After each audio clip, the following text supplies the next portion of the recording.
orang Cina itu ada 4 pilihan agama. Katolik, Kristen, Konghucu, Buddha. Islam nggak masuk dalam list. Saya ingin membuktikan. Waktu itu saya punya pemikiran waktu itu. Seorang Nabi Muhammad, seorang Rasul, dia memerintahkan poligami itu adalah demi memenuhi kebutuhan biologisnya. Dia adalah seorang hypersex. Saya udah tulis di whiteboard. Waktu itu tulisannya kasar ya, Muhammad sama dengan hypersex. Inna ad-dina 'indallahil Islam.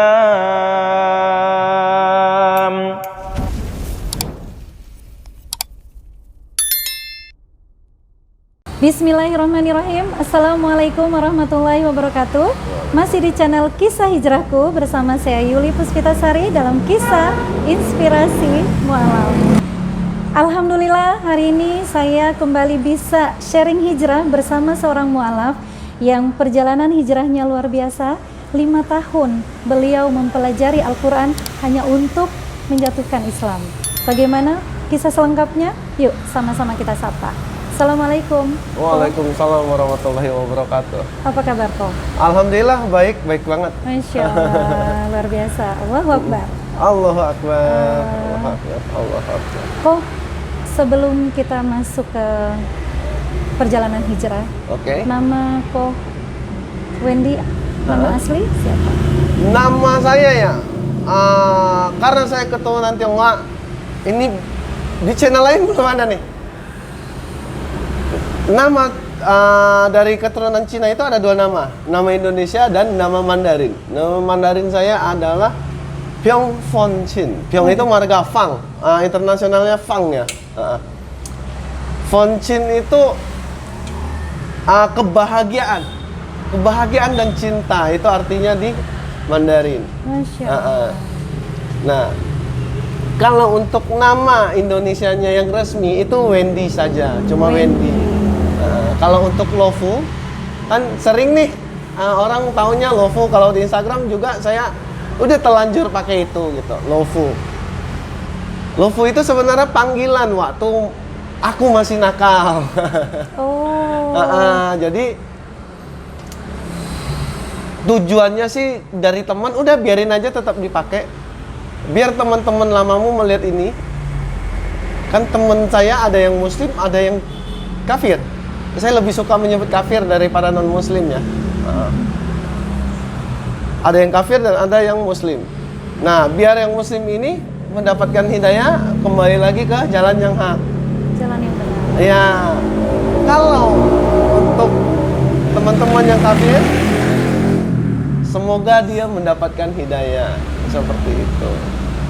Jadi lebih nyaman di Koh Wendy Lofu aja ya? Iya, karena memang udah jadi ini ya, panggilan dari teman-teman, sesama pegiat sosial juga manggilnya itu gitu. Kalau latar belakang keluarga kok? Latar belakang keluarga, mau dari sisi mana nih? Agama? Agama. Keluarga yang keluarga yang dulu lah ya. Keluarga yang dulu. Papi saya adalah pure Konghucu, 100% Konghucu.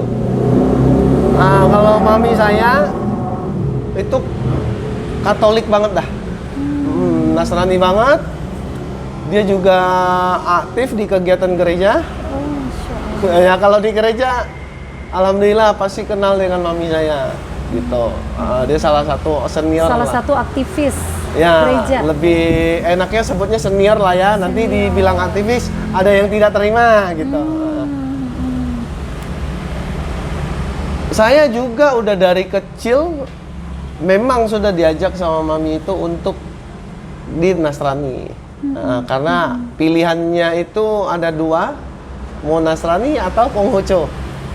Qadarullah yang saya lebih dekat ke mami gitu kan, karena papi itu jarang di rumah, jadi lebih dekat ke mami. Ya otomatis secara nggak langsung yang ikut ke agamanya mami dulunya. Jadi di keluarga saya lumayan campur-campur, udah kayak gado-gado ya. 5 agama lengkap sekarang. Ada Buddha, Konghucu, Katolik, Kristen. Nah, saya melengkap. Islam. melengkapi. Iya.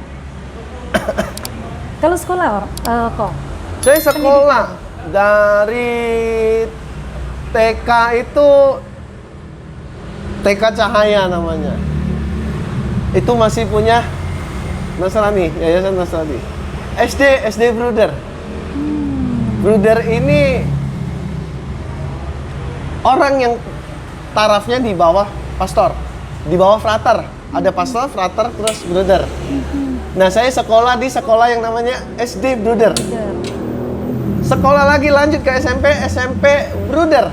Wow, keras semua itu ya. Nasrani banget kan? Iya, Nasrani banget. Alhamdulillah SMA Santo Ignatius.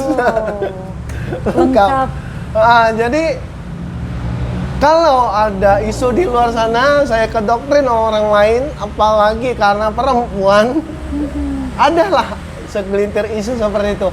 Alhamdulillah, fitnah seperti ini saya sangat suka. Alhamdulillah, berarti ada yang transfer pahala secara ini langsung gitu. Saya tidak pernah mengalami hal seperti itu gitu. Saya ketemu istri aja setelah 3 tahun di Jakarta.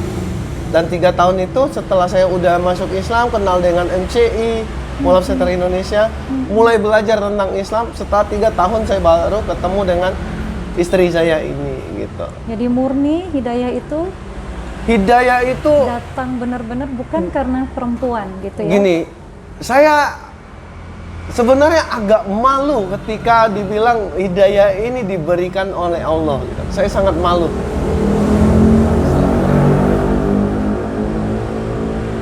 Saya gak emosional kalau ngingat masa lalu gitu. Saya agak malu kalau dibilang hidayah ini diberikan Allah langsung kepada aku. Karena sebelum, mungkin udah lama ya hidayah ini, ayo dong men. Ini loh petunjuk udah banyak gitu. Udah sekian banyak petunjuk dari Allah berikan kepada saya. Seorang yang berusaha menguji Tuhannya orang Islam, nabinya orang Islam gitu. Kalau lihat dari latar belakang pendidikan Ko Wendy, latar belakang keluarga dan agama, itu semua sempurna loh, keras banget. Kalau dilihat secara logika nggak ada celah yang memungkinkan Ko Wendy untuk bisa masuk menjadi seorang Muslim. Bagaimana Ko Wendy memandang Islam dulu? Gini, aku nggak mewakili siapapun.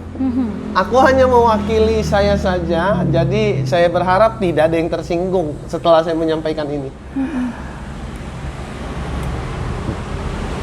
Dulu saya pernah bergabung di gereja itu menjadi putra putri altar. Zaman saya namanya putra putri altar. Nah sekarang lebih terkenalnya Miss Dinar. Oh, Miss Dinar. Dulu waktu kecil. Nah, saya sangat dekat dengan pastor. Saya masih ingat ada pastor Pasifik dan segala macam gitu. Sama pastor ini kita selalu belajar tentang agama saya yang dulu. Qadarullah, mungkin saya yang bandel. Jadi saya punya definisi, mungkin agak sedikit berbeda dengan orang lain. Saya punya definisi, Tuhan itu nggak boleh salah. Satu. Jika Tuhan tidak boleh salah, berarti setiap kalimat yang dia keluarkan itu tidak boleh salah. Jika kalimatnya tidak boleh salah, berarti buku yang menggambarkan Tuhan itu tidak boleh ada kesalahan. Tidak boleh ada revisi. Yes. See? Dan kedua, orang yang menyampaikan tentang Tuhan ini tidak pernah mengaku dirinya Tuhan. Betul. Satu. Yang kedua, dia tidak pernah bertemu dengan Tuhannya secara langsung. Di awal, ketika dia menyampaikan ini, jika dia bertemu dengan Tuhannya secara langsung, pertanyaan saya,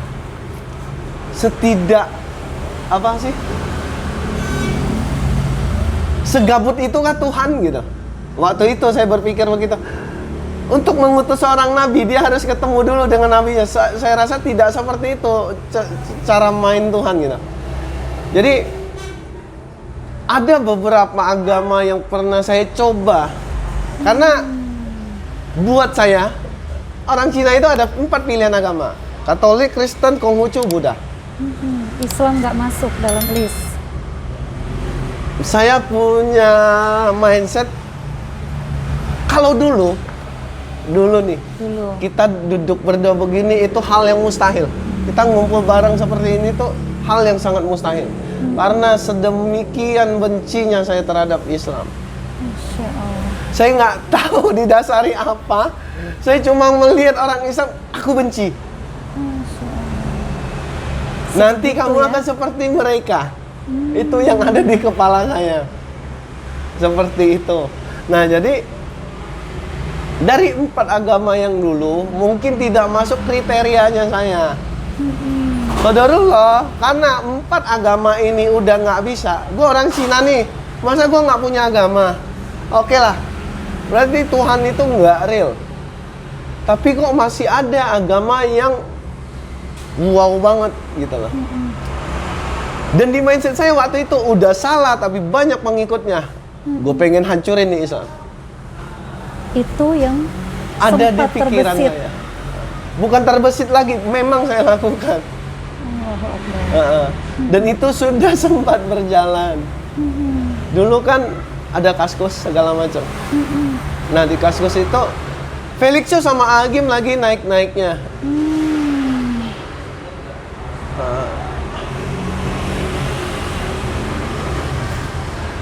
Kok Felixio itu waktu itu menyampaikan tentang ini loh, agama A, agama B, agama C, agama D. Tuhannya begini loh, Tuhannya begini loh. Nah Tuhannya Islam begini. Nah dari video itu, insya Allah kok Felixio kalau mendengar ini dia pasti paham dan dia pasti mengerti yang mana. Saya memblow up, saya memotong sedemikian rupa videonya.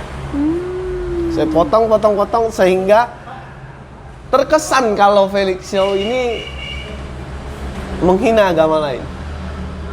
Sebenarnya dia hanya menjelaskan di pengajiannya dia dan dia berusaha untuk menjelaskan bahwa Islamlah satu-satunya agama yang benar. Cuma karena tujuan saya sangat nggak baik, alhamdulillahnya kalau Astagfirullah, saya menganggap ini sebuah kebaikan buat saya. Berkat saya memfitnah Felixio dan Ustadz Agim, ya saya bisa mengenal Islam seperti itu ya.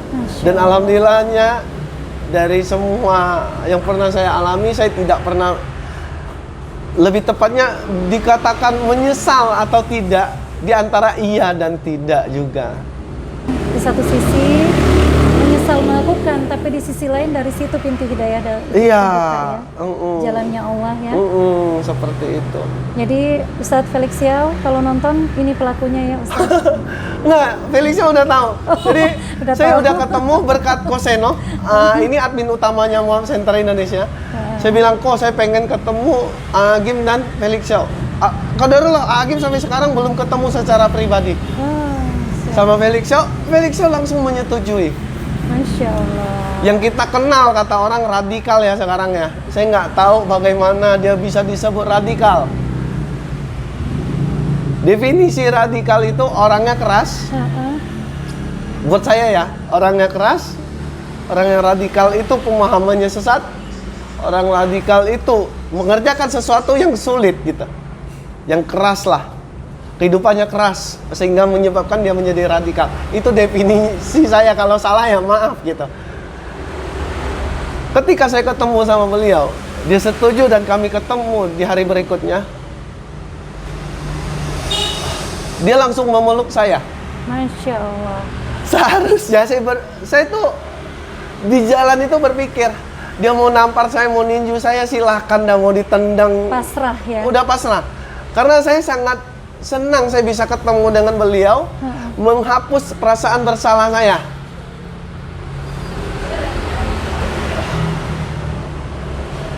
Mungkin ini memang udah Allah tentukan gitu. Tapi kalau seandainya saya nggak melakukan itu, mungkin nggak ketemu. Ya mungkin tidak seperti ini juga gitu pertemuan kami. Dia memeluk saya, dia menjabat tangan saya. Nah, di situ definisi radikal itu luntur semuanya. Tangannya itu lembut, lebih lembut tangan dia daripada istri saya. Perempuan itu lembut dong tangannya, dia lebih lembut dari itu.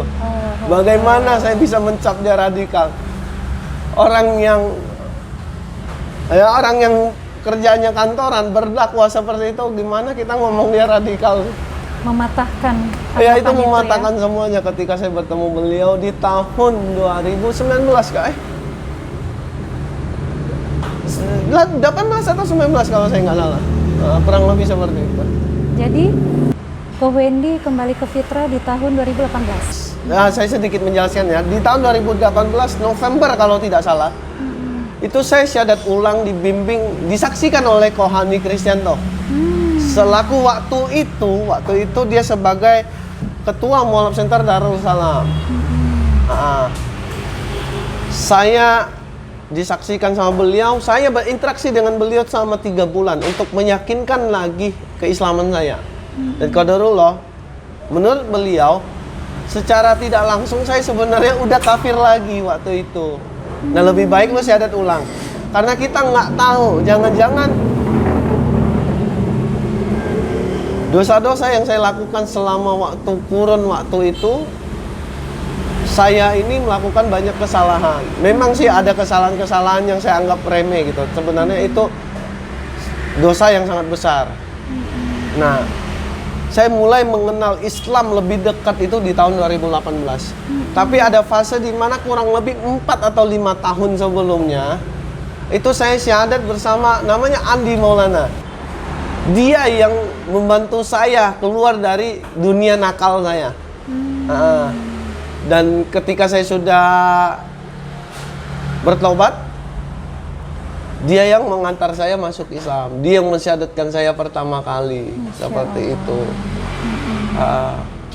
Jadi di waktu itu pertama kali syahadat, saya hanya sebagai lelaki mengaku kalah dari Islam. Karena saya tidak sanggup memfitnah Islam. Dan saya, ya gentleman lah. Lu udah kalah ya udah. Lu harus mengakui kekalahan lu gitu. Jadi saya mengakui kekalahan saya. Saya declare kalau Islam itu adalah agama yang sah, agama yang benar buat diri saya waktu itu. Nah, dan akhirnya ketika kita tahu ini agama benar ya kita harus masuk ke dalamnya gitu. Jadi saya hanya sekedar orang puasa ya saya puasa. Orang sholat ya saya sholat. 5 waktu ke masjid ya ke masjid gitu. Standar ya? Standar aja, tapi saya nggak tahu nilai-nilai Islam. Nilai-nilai Islam itu seperti apa? Seperti menumbuhkan jenggot, merapikan kumis segala macam gitu. Itu belum saya pelajarin. Minum sunahnya itu duduk gitu. Iya, pakai tangan kanan. Itu saya belum tahu. Cuma ketika ketemu dengan Hani Kristianto, satu lagi, astagfirullahaladzim. Itu ada namanya Ko Daniel juga. Nah, dia berandil juga lah dalam hidup saya. Dari mereka saya mulai mengenal tentang itu semua. Sunnah. Tentang Islam yang sebenarnya. Waktu itu yang saya kenal Islam itu dari katanya. Oh, lu seharusnya begini nih. Sampai ada satu ajaran yang lumayan aneh. Maghrib dan Isya itu digabung barengan. Jadi sholat maghrib udah denger azannya aja, nanti Isya aja baru sholat digabungin, dirapel bareng gitu. Gue nggak tahu itu dalilnya ngambil dari mana. Dan saat itu belum tahu itu bener apa enggak. Saya pikir ini mudah nih, mendingan begini gitu sekalian gitu kan, karena waktunya mepet gitu. Cari yang gampang gitu. Iya. Ternyata Islam nggak seperti itu gitu. Ada cara-caranya gitu. Tapi kok gini, kalau dengar dari cerita kau tadi ya, sebegitu bencinya, sampai 5 tahun itu bukan waktu yang singkat. Itu memang benar-benar sungguh-sungguh mempelajari untuk menjatuhkan Islam. Apa sih yang kau lihat dari Islam sampai sebegitu bencinya? Aku nggak tahu. Sampai sekarang pun kalau ditanya ke mualaf yang lainnya, yang punya doktrin yang sama seperti saya, coba ditanya, kenapa sih benci Islam? Paling ya doktrin itu tadi. Apa doktrin yang sering kok Wendy dapatkan dulu? Waktu kecil contohnya, kita bermain, ya kita harus nggak boleh munafik ya, kita mayoritas ini muslim. Berarti di mana-mana itu ada muslim. Di Singkawang itu teman di depan itu kan muslim semua. Di depan jalan itu muslim semua. Dan waktu saya kecil itu ya seharusnya saya bermain dengan seusia saya gitu. Cuma gimana ya? Intinya ada yang berkata kepada saya, jangan bermain dengan, lebih tepatnya jangan bermain dengan pribumi. Nanti kamu ikut seperti mereka. Itu yang nempel banget. Salah satunya itu, salah satu kecilnya itu. Jadi ketika Anda muslim datang menghadap ke saya waktu dulu, dia belum masuk saja saya di mindset saya udah berpikiran, ini mau minta apa lagi nih. Padahal ini terjadi dan real. Dia datang, dia berikan makanan ke saya. Masya Allah. Ini istri saya lagi masak dan berlebih. Allahu Akbar. Ini buat Anda. Karena waktu itu saya baru menyewa ruko di situ. Tetangga saya muslim banget. Kalau nggak salah salafi ya. Ini celana cingkrang segala macam. Dia datang, dia ngasihin makanan. Dan seharusnya nih kan di awal mindsetnya udah seperti itu, udah salah ya salah gitu loh, mengakui kesalahan. Iya. Tapi ini enggak. Saya masih berpikiran di makanannya jangan ditaruh racun nih, dijampi-jampi nih. Seperti itu mindset orang pada umumnya gitu. Jadi kebencian tuh kayak udah melekat banget ya. Banget. Jadi dia udah pulang nih. Kita udah makan dan ini enak, nggak kenapa-kenapa. Tetap aja di mindset saya, jangan besok mau minta tolong nih. Terus aja berburuk sangka itu karena Suzon terus tiada henti terhadap orang muslim. Sebegitu bencinya saya. hal yang paling buruk Ko Wendy lakukan saat lagi benci banget sama Islam tuh apa? Saya pernah dengan sengaja menyuruh teman saya menabrak orang muslim. Allah Hanya Allah. untuk iseng. Waktu itu lagi selesai salat Jumatan ya. Saya lagi dalam keadaan tidak sadar. Dan teman saya yang menyupiri saya bilang tabrak aja tuh. Dan ditabrak beneran. Karena dia nggak berani melawan saya waktu itu. Korbannya? Ini yang saya salut dari muslim ya. Sekali lagi saya benar-benar salut. Jadi kalau saya ingetin lagi masa-masa seperti ini tuh, seharusnya di situ gue udah sadar gitu. Aku harusnya udah sadar kalau Islam itu, orang Islam itu baik semua orangnya gitu. Qadarul motornya nggak kenapa-kenapa setelah kami tabrak. Masya Allah. Dia bangun seharusnya marah-marah, maki-maki. Dia mau bilang saya nggak apa-apa, mobilnya ini penyok. Masya Gimana Allah. mas? Padahal di sininya tuh ada luka sedikit gitu.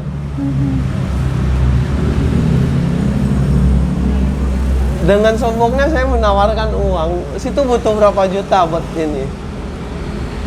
Oh nggak perlu katanya. Saya nggak perlu uang nggak. Situ. Yang penting situ sehat. Allahu Akbar. Sih?